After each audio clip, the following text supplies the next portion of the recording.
Hi folks, Photo Fisher here. In this video I'll be showing you how I'm going to build a guitar effects pedal board in the fashion of a 1950s style Tweed amplifier. Here's a general layout using the pedals that I have for my guitar and amp. I usually use a thin line telly, and I'm going into a 1972 Deluxe reverb. Got a power supply, and I got various pedals here to do basic effects. Nothing fancy. This pedal board will handle about 6 to 10 pedals, including power supply, and be tapered and angled slightly towards the user. So there's my board layout, and then I've got my plans here, so I know what my measurements are. All right, and then I've got my materials. Of course, I've got my board. I'm using poplar on this board. There I've got my angle cutting jig for the table saw. Here's the tweed fabric that I'll be putting on the edge of the pedal board to make it look like a tweed amp. I've got a power supply that'll be built in, so I'll inlay that into the side. So I have a 10-foot cable to take that to the local power supply. I've got strips of Velcro so that I can affix the pedals to the board, and then underneath the board I'll have a little what is it? Looks like a 5-6 strip power supply that I'm actually going to cut this off and solder and wire it to this so that I can power the entire board with a strip that's hidden on the underside. Well, I'll be using a power supply that's fixed like a pedal on top to run the 9-volt power to each one of these, but you'll not see any cables whatsoever since they'll be under the board. So there you have it. We're going to use all of that to build a pedal board. Alright, I've cut the basic frame pieces to make the pedal board. I have my 2 side pieces, which will be this right here. I have the 3 pedal board face boards that the pedals will actually go on. Here I've depicted them with some black coloration here to indicate the Velcro strips. So here they are. And then I've got this back piece. So you can see this right here is this piece. Alright, so the next thing I'm going to do, and I've already pre-marked them, I'm going to cut the angles on these with my angle jig on the table saw so that it ends up being something like this. Alright, and then I'll cut the grooves in with my table saw so that these 3 pieces fit perfectly into these grooves at an angle, and it's all flush on the top. Now, as you can see, I've saved you the time and trouble of cutting the angle pieces.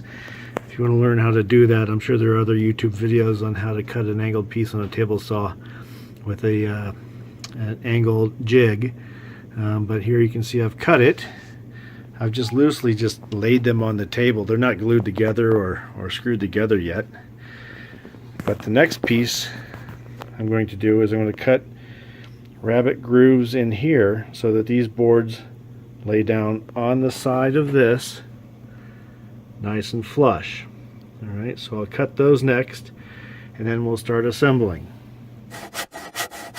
As you can see, I just got done cutting the notches out for the pedal board top.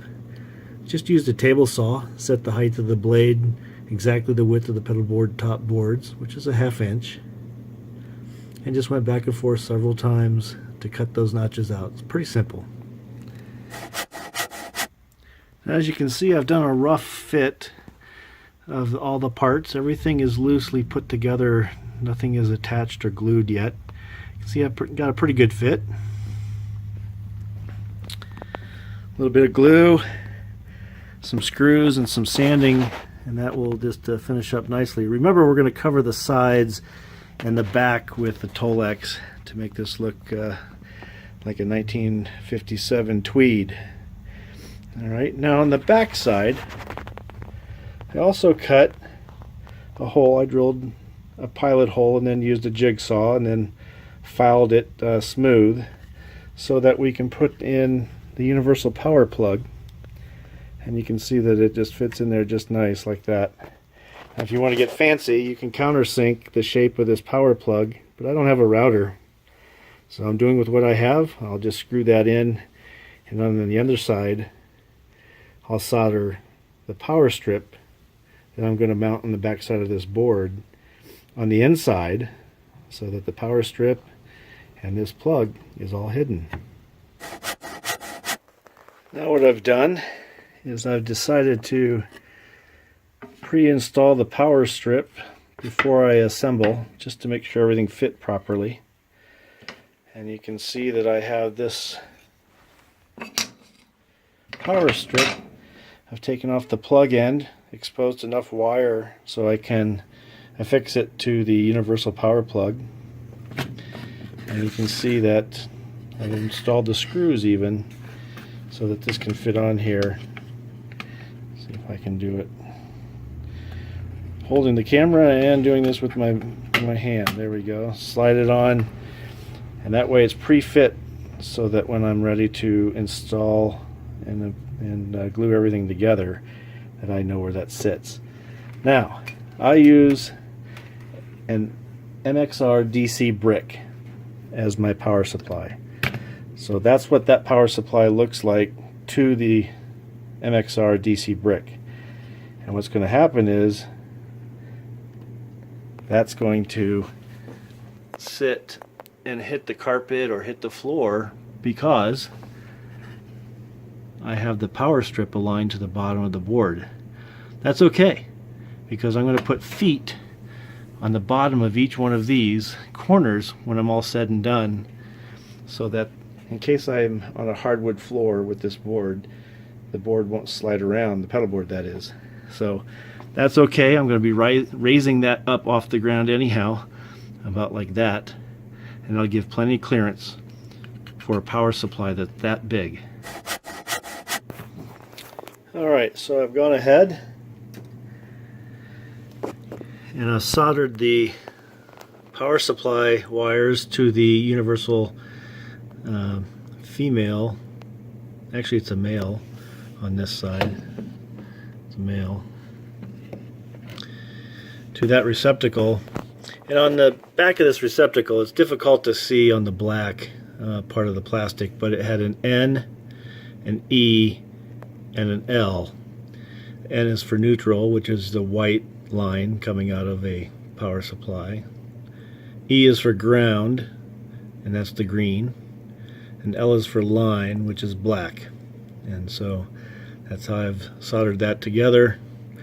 I'll probably put a coat of just clear rubber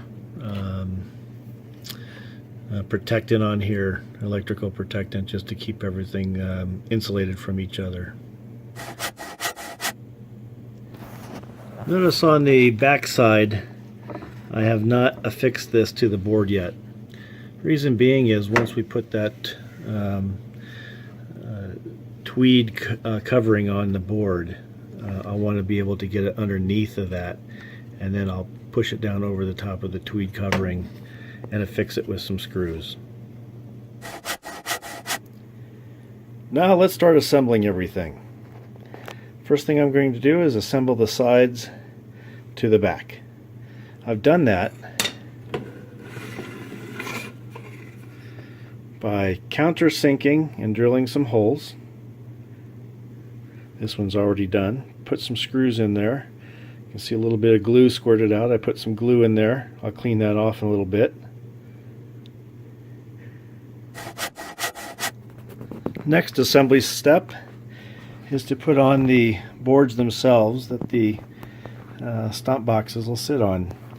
You can see I used one screw here up high just so I could have some clearance. I used a rather long screw, so I wanted to make sure I had some clearance here and not go through the bottom of the board with that long screw. One screw will be enough here, and I've glued it. Might put a smaller screw in here just to hold it tight. Probably a good idea. Here I've just glued this one, form fitted it by hand, drilled 2 holes for screws. You only need 1 screw each side because you've got these stanchions that come up that will be glued to. And I've countersunk this flathead screw. So once we assemble the rest of the faceplate boards, we should be good to go to let it dry overnight. To give the wood a yellow aged look, best way to do that is to add some oil-based spar urethane or oil-based lacquer of your choice. I just happen to have some of this for another project. All I'm going to do is just wipe with a rag on these cross pieces. That's it. Because everything else is going to get the Tweed application later. I've applied 3 coats of lacquer, and as you can see, a little bit of a glossy sheen to it.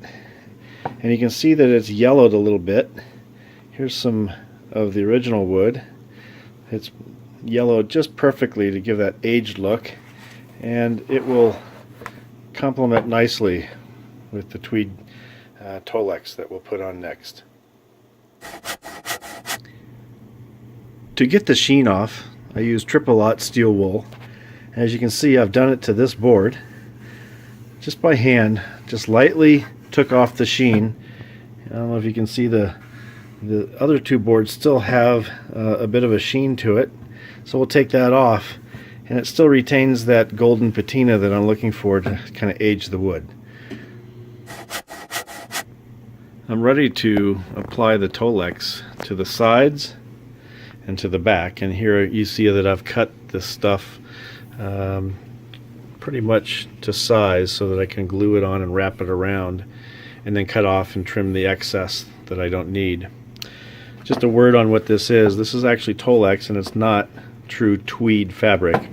The back of this it's basically called cloth-backed vinyl, and you can see that it has a small fabric that's embedded into the back of the vinyl itself.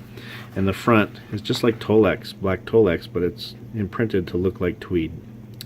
So this should be pretty durable and look just as good as if I were to use tweed fabric. To apply the Tolex, I'm doing the sides first, and then I'll finish off by doing the back. I'm using a multi-surface white glue, quick and thick, by Tite Bond. You can also use Carpenter glue by Elmer's. That'd be just fine to glue this down. I'll apply the leading edge to this bead of glue I put on the side, and I'll clamp it down. As you can see, I've just pressed this down with my hand, squeezed out some of the excess glue on that bead. I'll wipe that off, and I'll put a board over the top of this leading edge right here on this top side, clamp it down and let it dry. That allows me to stretch this a bit tighter without pulling this away from that top edge as I apply the rest of this to the side. And notice I've got it completely lined up with the edges here. Thought I'd show a close-up of the glue bead. Put a healthy glue bead on there. Don't skimp on this glue on the edge so that the edge won't lift up over time. I also have a solution that I'll show a bit later on how to keep that edge from lifting. I've applied the Tolex to the top leading edge, and I happen to have these shipping container angle corner supports that I cut a couple pieces of it to perfectly fit the edge of this and to give me a nice rounded edge, and to clamp down that bead we just put here and let it dry before I stretch this over the rest of the frame. Now that the sides are started with that glue strip here, that's pretty tight, that won't come off now. I've applied glue to that entire side, and again, be generous, and then I'm just going to press this over the top of it and clamp it in place like I've done here.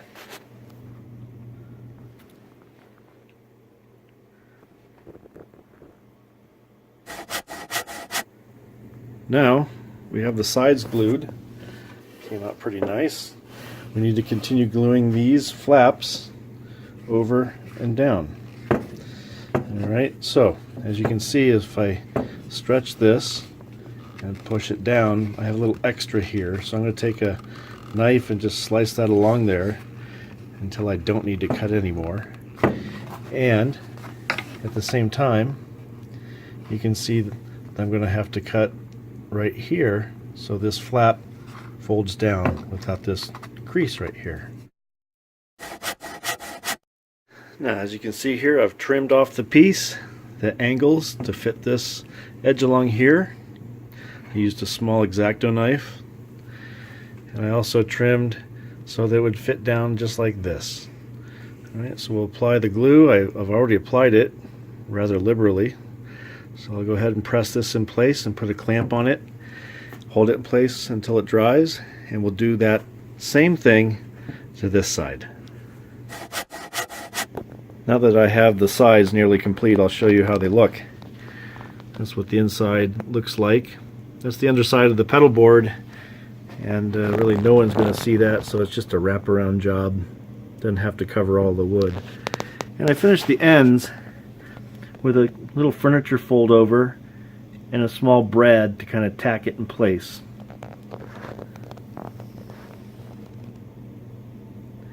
And there are the small brads that I use, little brass finishing nails.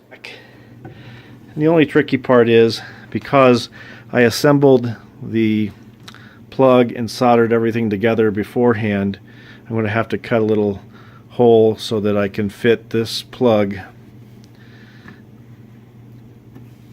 and the Tolex around this. So not a big deal. It was advantageous for me to show you how this board looked before I assembled it all together, so that I could show the wiring and the placement of the electrical outlet. Otherwise, I would probably put that together afterwards, after I Tolex the whole thing.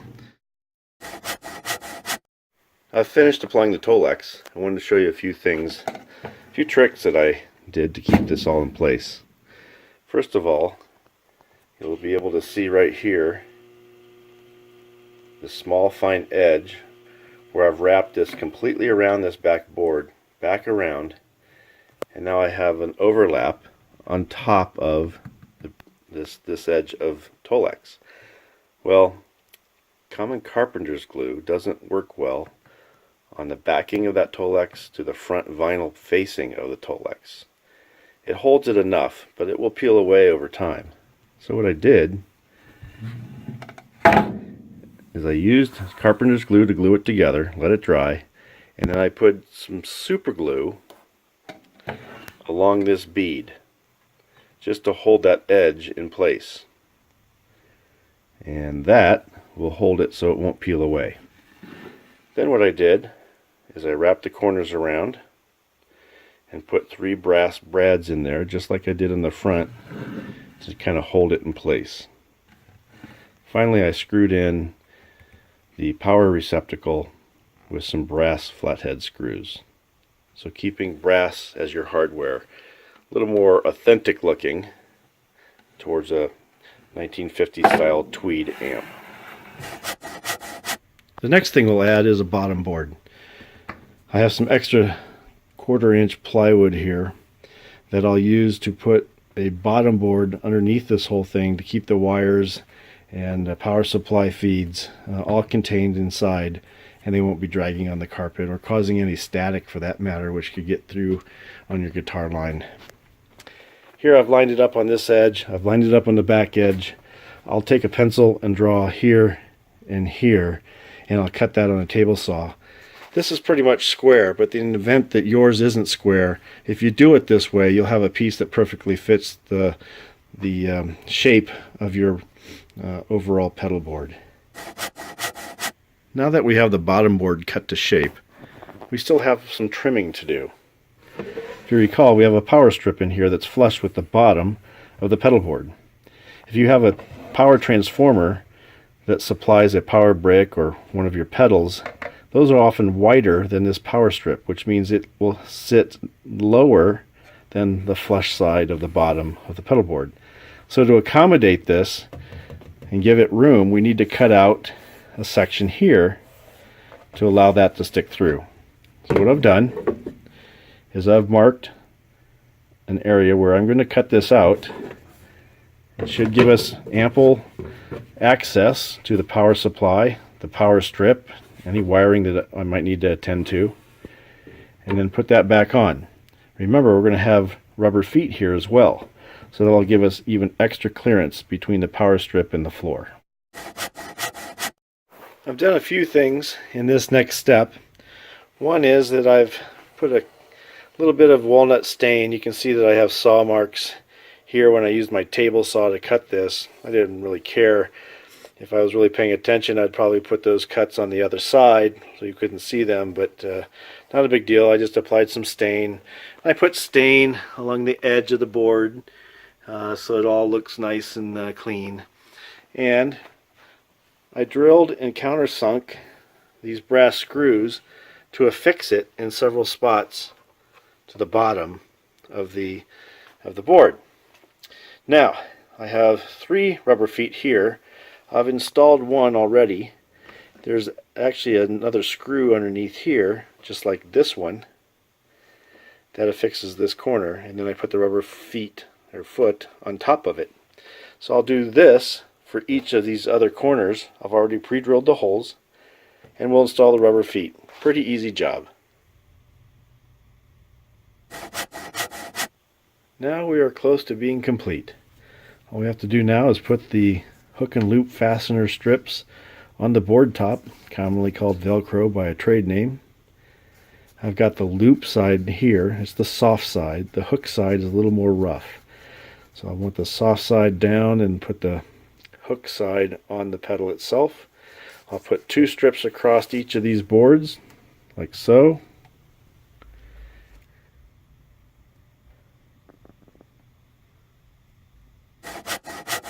I've moved ahead and ran all my wires underneath the board and up through the slots just to test fit everything. And I've installed a little leather handle here, and as you can see, I've drilled some pilot holes and started the screws, and here I used silver screws versus brass to be consistent with the silver little brackets here for the leather handle. I'll finish that off and we'll go to the next step. I don't think a Tweed pedal board is complete unless we put a brass nameplate and the Fender-Style on it. Here I've put my own name on it to show that I built it. I used a digital cutting machine and some brown vinyl to cut out this logo and put it on a stock brass plate that I picked up at a local awards shop. And I just stuck the sticker on there and nailed it in place. And that is a completed board. Let's go put some pedals on it and show you what it looks like. This is what it looked like before. And now, we transformed it into a nice organized pedal board.